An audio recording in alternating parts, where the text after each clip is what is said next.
Real Madrid's quiet strategy has just become the loudest transfer story of the season. Reports say the club can, and likely will, use a low-cost buyback to bring back Nico Paz, a move that would shock rival suitors and reshape conversations across Europe.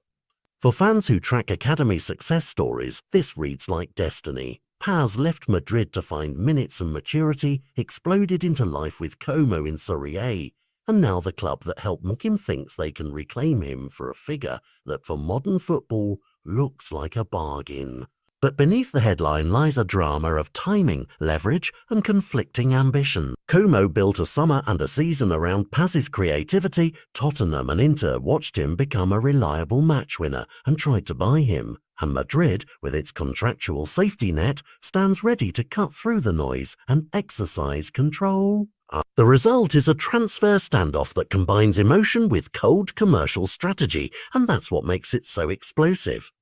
To understand the stakes, you have to picture three angles at once: the player, the selling club, and the reclaiming giant. For Paz, this is a chance to return to the iconography of Madrid, the Bernabeu, the white shirt, the huge expectations, while carrying new credentials, first-team minutes, Serie A resilience, and visibility that carved him out as one of Europe's most sought young creators. For Como, the picture is different. They developed him, integrated him into their core, and now face the awkward reality that a clause written into his contract could see him depart for a price that sits far below his market value and the offers they've already turned down.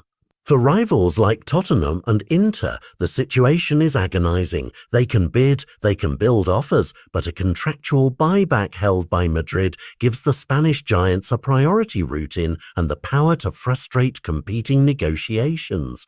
Sporting consequences are immediate. Madrid's midfield, already under strategic renovation, would gain a creative, dynamic option in Paz, a player comfortable between the lines who can unlock space and carry tempo. That changes matchday plans, rotation options, and the developmental pipeline for other academy talent. It also changes the market. If Madrid reclaims a star for a fraction of his perceived value, clubs will have to rethink how they structure deals with young players, and selling clubs will become more cautious about the clauses they accept. And for Como, the challenge will be to extract compensation, secure continuity, and make sure the squad they built around Paz survives the loss without collapsing. There are also human stories inside this commercial. Paz's own ambition has been clear from interviews and actions. He left to play, improve, and return stronger, not out of disloyalty, but out of strategic career growth. The tug-of-war between loyalty to Como, love for the club that raised him, and the magnetic pull of the Bernabeu is real, and those personal dynamics fuel every negotiation. Expect players, agents, and club presidents to try to manage optics, publicly valuing the player and privately negotiating clauses and compensations.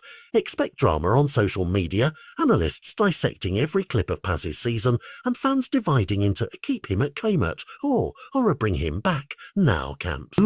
What could actually happen next is a short list of likely scenarios. Madrid activates the clause and announces a structured plan to integrate Paz. Como takes a negotiated sweetener or sell on guarantees and invests in squad depth.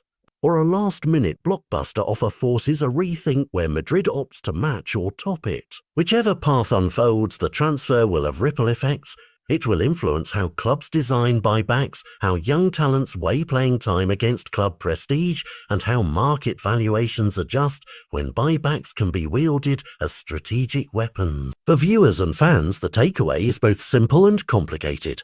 Football is no longer only about what happens on the pitch. Contracts, clauses, and timing have become decisive match winners.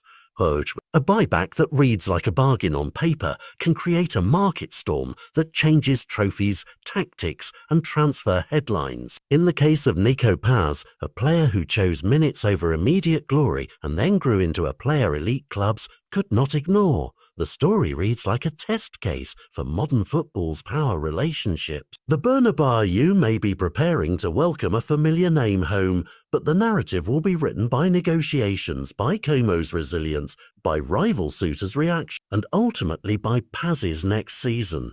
the one where he either cements his place among Europe's rising creators or returns to Madrid and tries to become something bigger than a buyback headline. Either way, when the dust settles, this will be remembered as a defining transfer showdown that taught clubs a new lesson about the cost of letting young talent grow elsewhere